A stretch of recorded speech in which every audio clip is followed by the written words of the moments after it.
craziest philosophical theories explained in 14 minutes by the Pain Explainer. Solipsism is the idea that only your own mind can be known for sure to exist. No, but the theory about like no one else exists and only you exist, like if only I exist, you guys are all just fake people, like literal NPCs. I'm the only real living person in this world, and I would never know. Like I would genuinely never know if all of you guys were just fake people. Obviously, I don't think that, but I would never know, and that would just be crazy. I just be thinking about that sometimes before I go to bed. According to this theory, the outside world, other people, objects, and events cannot be definitely proven to exist beyond your own perception. This is because all experiences are subjective, meaning they are Exactly. understood through your individual mind. So while you may see and interact with the world, solipsism questions if the world actually exists on its own, or if it's all just created by your mind. Oh yeah, that's another thing. What they're saying is I'm just creating everything with my mind, and everything I think is real is not real. You have no way to know. And I have no way to know. Teletransportation That crap paradox. freaks me out. The teletransportation paradox is a thought experiment that explores the implications of teleportation and identity. Imagine a teleportation device that scans a person's entire body and mind, mapping every atom and neural connection. The device then transmits I've this seen information this one too. to another location, where a new, identical body is constructed, perfectly replicating the original person, including their memories and personality. The paradox arises when considering what happens during this process. Is the person who arrives at the destination the same individual who entered the teleportation machine? If the original person is disassembled at the point of departure, is that person effectively killed? If so, Okay, so what they're saying is basically after they teleport, is it the same person? So they're saying you destroy one of the people, like absolutely they are gone, wiped off the face of the earth, but then they bring that person back at a new location by teleporting them. But is it this, like with the same memories, thoughts, personality, same body, everything? Is it the same person, or is that person dead and you just created a clone or like a new person? And that's an interesting one to think about also. then the new person created at the destination, while identical in every way, is technically a different individual. Exactly. The egg theory. The egg theory is a thought experiment that suggests that every person who has ever lived or ever will live is actually the same being, experiencing life in different forms and at different times. The theory proposes that when a person dies, they are reincarnated as another person without any memory of their previous lives. This process continues until that being has lived every human life in existence. Okay, so I think I've heard this one too. Basically, you die over and over and over again, and every time you die, you become the next person that was born right after you until you live every single life. So you start from the first person who was born. After you die, you go back to the second person who was born. After you die, go back to the third person who was born.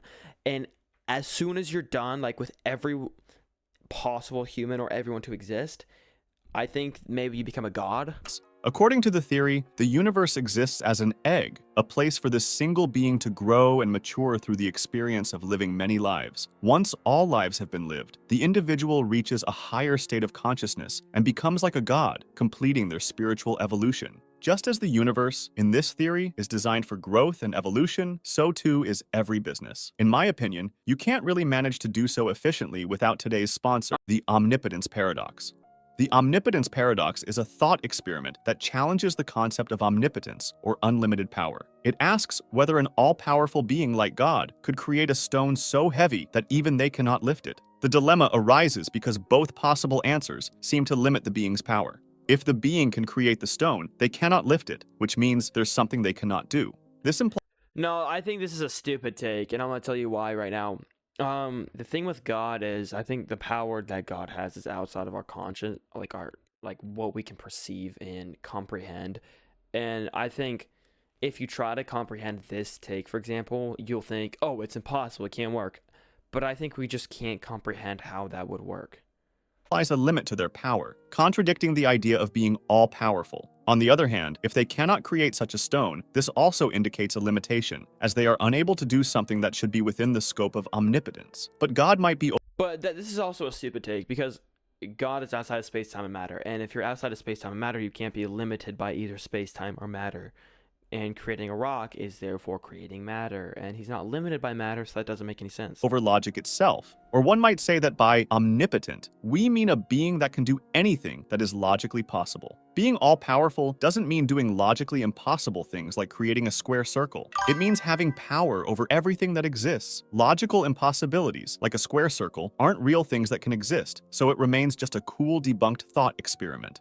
Antinatalism. And then there's that too. Antinatalism is a philosophical position that argues against giving birth, suggesting that it is morally wrong to bring new individuals into existence because life itself inherently involves suffering, pain, and hardship. So it is Well, life also involves love, happiness, and good memories.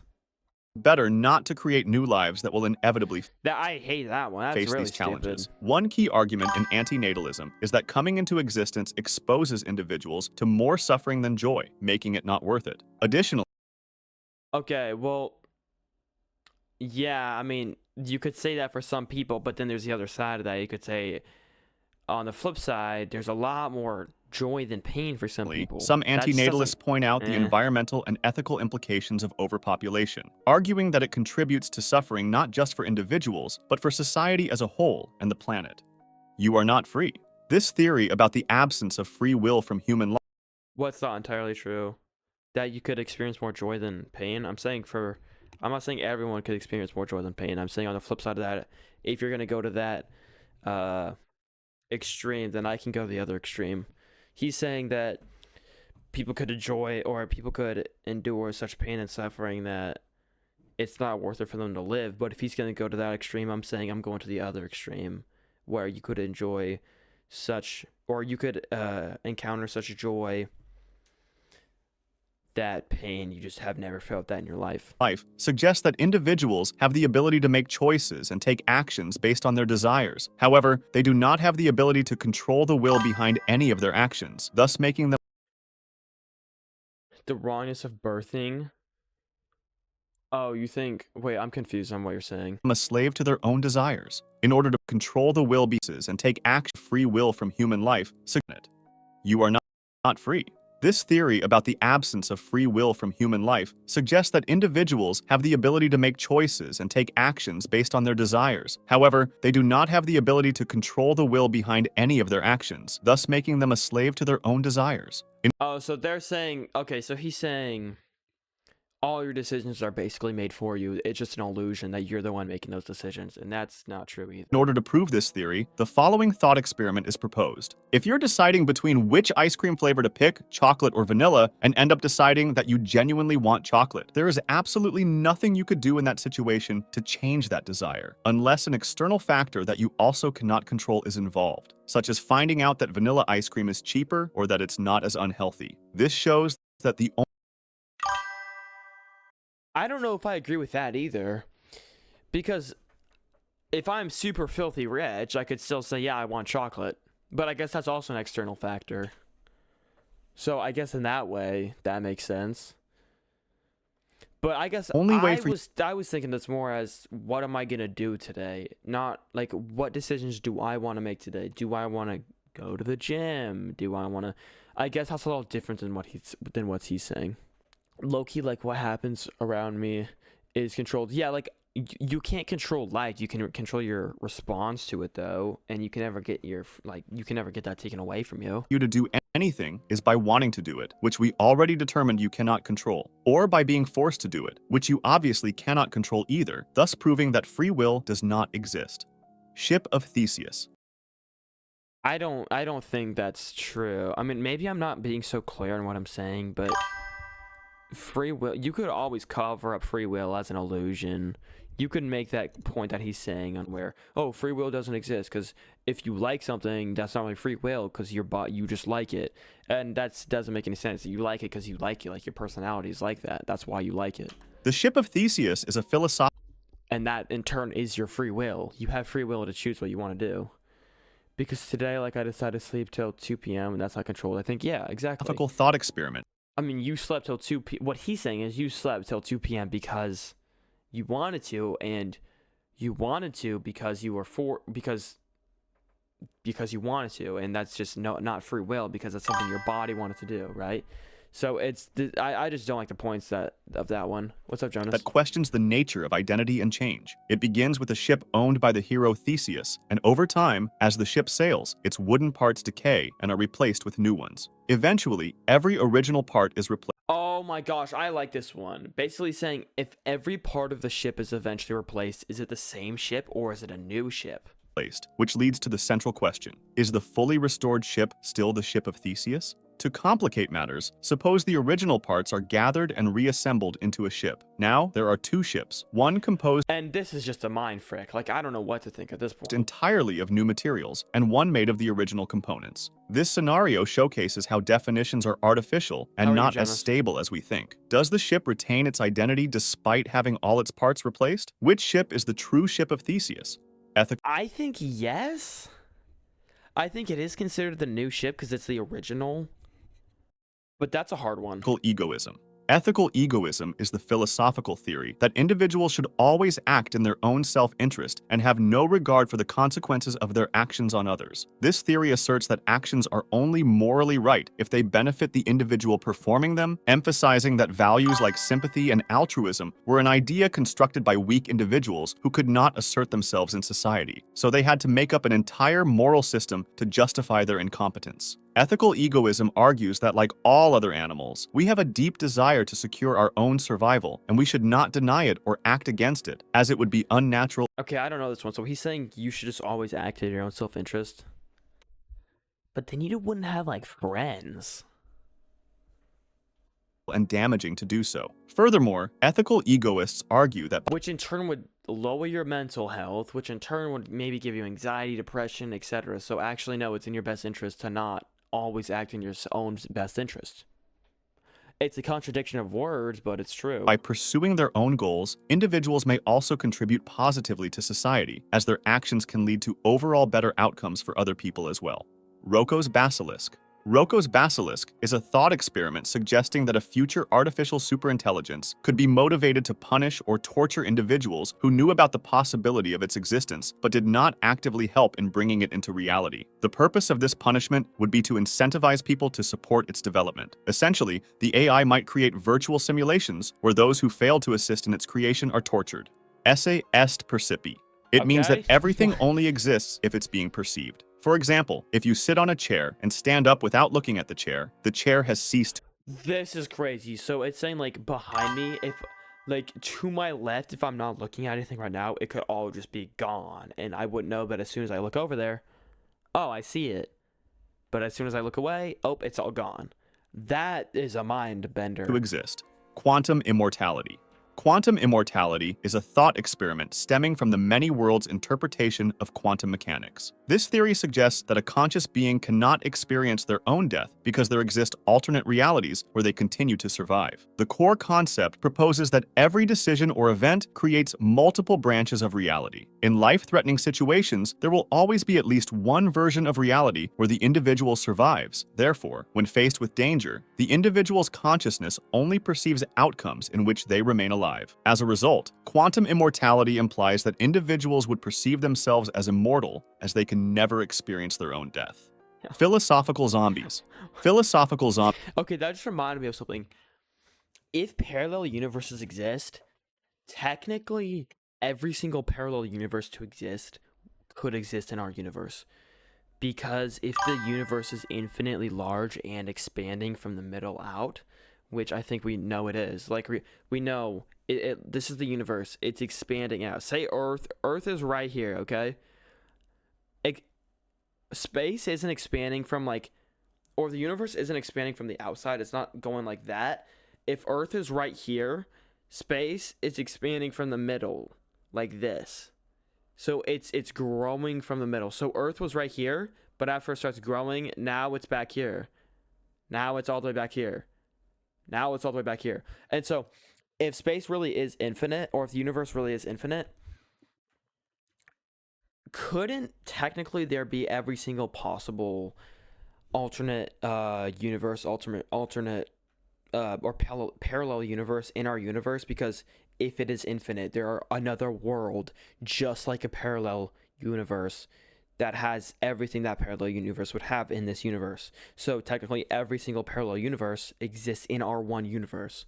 Zombies are And technically, you could get there through a wormhole if that could be created, and that could be thought of as going to a parallel universe, even though it's in the same universe. hypothetical beings that look and act like humans but lack conscious experience. These beings behave exactly as humans do, but they have no inner life, no subjective feelings or thoughts. The thought experiment challenges materialism, which holds that consciousness can be fully explained by physical processes in the brain. If it's possible to imagine a being that is physically identical to a human but lacks consciousness, then consciousness might not be fully explained by physical states.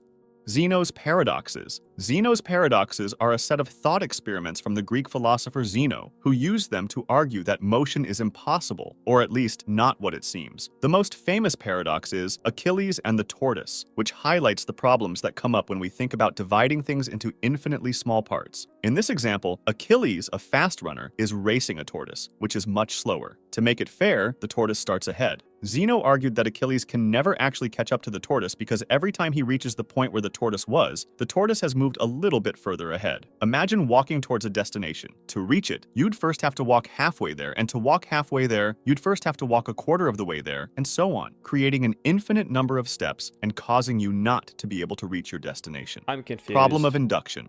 The problem of induction, introduced by David Hume, questions how we can justify our belief that the future will resemble the past. For example, we expect the sun to rise tomorrow because it has risen every day before. However, Hume pointed out that there's no logical guarantee this will always happen. Just because something has occurred many times doesn't mean it will continue to do so. Any justification for this assumption relies on past experiences. Okay, so he's saying just because my girlfriend, like if I had a girlfriend, just because my girlfriend hasn't cheated on me in the past doesn't mean she won't cheat on me in the future, okay? Which is circular reasoning. If we say that we trust induction because it has worked in the past, we are using induction to justify induction. This means that our reliance on patterns in the world is based more on habit than on solid logical grounds. The experience machine. That's actually interesting. The experience machine is a thought experiment proposed by philosopher Robert Nozick to challenge the idea that pleasure and happiness are the only things that matter in life. In this scenario, imagine a machine that can provide you with any experience you desire. You could feel immense joy, love, success, or any other pleasurable sensation, all while being completely unaware that these experiences are simulated. Nozick asks whether you would choose to plug into this machine for the rest of your life. Many people intuitively reject the idea of living in the experience machine. That is a great question because you are technically living a simulation, right? But you're always like happy. You like at face value, no, I wouldn't want to do that, but you are always happy. And that sounds great, but I still think I wouldn't do that. Preferring real life with its struggles and hardships over an artificial existence filled with pleasure. This rejection suggests that there are values beyond mere pleasure, such as authenticity, relationships, and the pursuit of genuine achievements. Moral anti-realism. Moral anti-realism is the philosophical view that there are no objective moral truths or values independent of human beliefs and opinions. According to this perspective, moral statements do not describe facts about the world, but are instead expressions of our attitudes or preferences. For example, if someone says, "Killing people is wrong," a moral anti-realist would argue that this statement doesn't reflect an absolute truth. Instead, it expresses a social consensus or a personal belief. The idea is that actions like killing are not inherently good or bad. Rather, we label them as such based on cultural norms, societal agreements, or individual feelings. Yeah, you can make that argument if you're not religious, but if as soon as you talk to someone who's religious, they're going to be like, they could just explain that in a jiffy. It's just based on their religion. Their religion tells them not to kill people, therefore you shouldn't kill people. The paradox of tolerance. The paradox of tolerance, created by philosopher Karl Popper, examines the limits of a tolerant society. Popper argues that a truly tolerant society should not tolerate intolerance, because if a society extends tolerance to those who are intolerant, it risks allowing intolerant groups to gain power and suppress the very freedoms that enable a tolerant environment. For example, if a tolerant society allows hateful ideologies to flourish, those ideologies could undermine the rights and freedoms of others, which creates a dilemma. If a society Okay, this is confusing, but they're saying if you allow freedom of speech, like in a perfectly tolerant society, if you allow everyone to be tolerant, that means other people could then say whatever they want, and undermining another group of people causing them to be intolerant. But if you say anything back, you're being intolerant. Therefore, no matter what you do, someone's being He intolerant. tolerates all viewpoints, including those that advocate for intolerance or violence. It may ultimately lead to the destruction of tolerance itself. Popper suggests that in order to maintain a tolerant society, it is necessary to take a stand against intolerant beliefs and actions, even if this means limiting the freedom of those who follow them. The knowledge argument. Maybe I messed it The up. Maybe I knowledge said it argument, wrong, often but I get illustrated it. by the thought experiment known as Mary's Room, was proposed by philosopher Frank Jackson, who created a scenario in which a girl named Mary is a brilliant neuroscientist who knows everything there is to know about the physical aspects of color, but she lives in a black and white room and has never experienced color herself. One day, Mary leaves her room and sees a red apple for the first time. The knowledge argument poses the question, does Mary learn something new about color when she sees the apple? Jackson argues that she does, because although Mary had all the scientific knowledge about how color perception works, her experience of seeing color for the first time provides her with new information that she could not have known while confined to the black and white room. This thought experiment suggests that there are non-physical aspects of knowledge, specifically the subjective experiences of perception. The infinite monkey I'm theorem. confused. The infinite monkey theorem is a thought experiment that suggests that given an infinite amount of time, a monkey randomly pressing keys on a typewriter or keyboard would eventually type out any given text, such as the complete Oh, works I've of heard William this one. I've heard Shakespeare, this one. helping to Yep. understand how long infinity really is. If you want to discuss this video or suggest an idea for the next one, video. join my Discord. Link Good in the video. description. I like that one. This is how I By the craziest philosophical theories explained in 14 minutes by the Pain Explainer. Good video. I liked it.